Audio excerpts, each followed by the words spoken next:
a great American hero who had a 22-year career in the U.S. Army. Lieutenant Colonel Alan West served in combat zones in Operation Desert Storm, Operation Iraqi Freedom.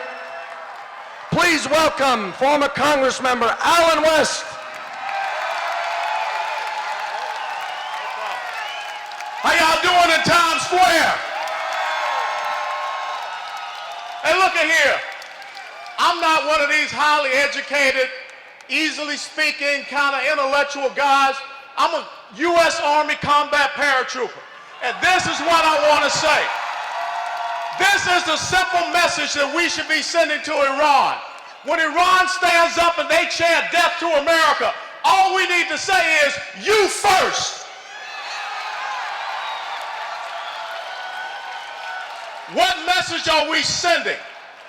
What message are we sending when we sit down at the table with the #1 state sponsor of terrorism? What message are we sending when we sit down with a country that is holding 4 Americans hostage? No different from the last time we had a weakling in the White House when we had 53 Americans being held hostage. What message do we send when we create this false narrative about either we sign this piece of paper that just the same meant nothing to Adolf Hitler, it means nothing to the Ayatollahs, or the only other alternative is to go to war? Well, let me tell you something. The United States of America is about victors. The United States of America is about champions. The United States of America does not surrender to a bunch of black-robed, crazed clerics that want to see us destroyed.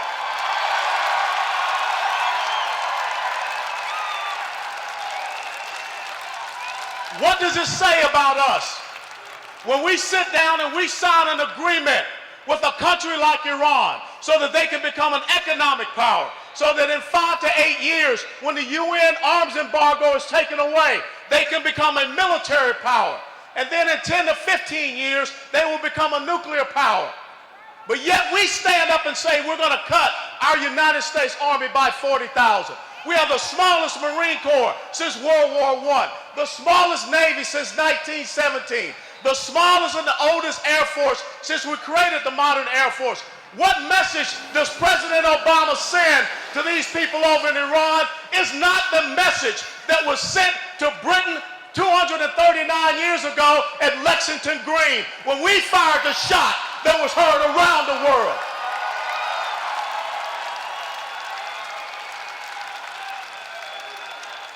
What message does it say to radical Islamic terrorists when we have people that go and kill our unarmed men and women at recruiting stations, at reserve component stations here in the United States of America, and we can't figure out if the kid was depressed, if the kid was on drugs? Well, hell no, he was a dadgum terrorist. That's what he was.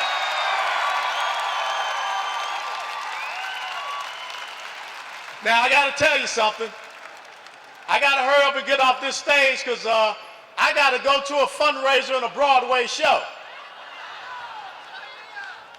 What type of commander-in-chief do you have when Americans have lost their lives on our soil, and it's more important to come up here and take in a play than go to Chattanooga, Tennessee and lower the flag half-mast over the White House?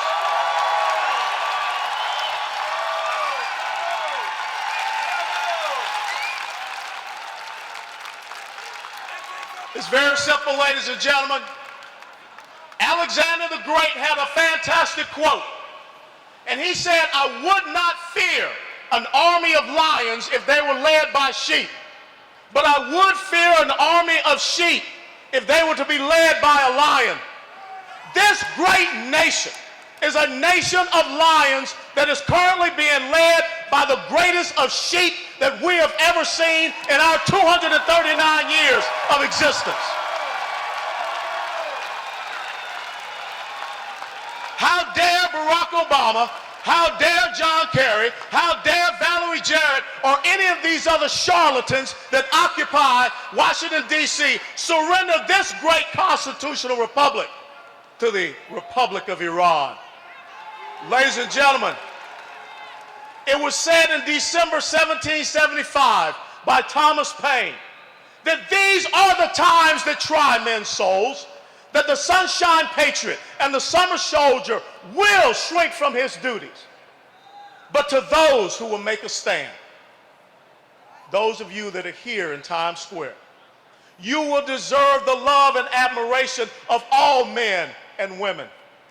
Ladies and gentlemen, it's not over. You being here sends a message that the United States of America, I don't care who is occupying the White House, we're not surrendering our liberty, our freedom, our way of life.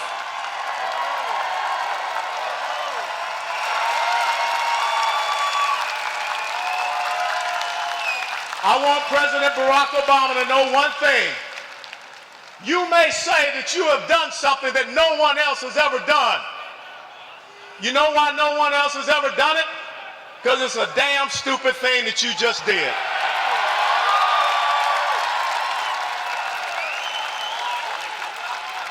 And if people are upset because of what I'm saying, I really don't care. Because I had a father that stood in World War II. I had an older brother that stood and was wounded at Quai Son. I gave 22 years of my life to make sure that that great beacon of liberty, freedom, and democracy continues to stand. And I have a nephew, I have friends that are still serving on the front lines. And my commitment is to the oath that I took on 31 July 1982 to support and defend the Constitution of the United States of America against all enemies, foreign and domestic, and to bear true faith and allegiance to the same. It's not to anybody's historic event. It's not for anyone to have some special exhibit in their presidential library. It's to make sure that the enemies of America and the enemies of Israel are crushed and brought to their knees. God bless you all. God bless America. God bless Israel. Thank you.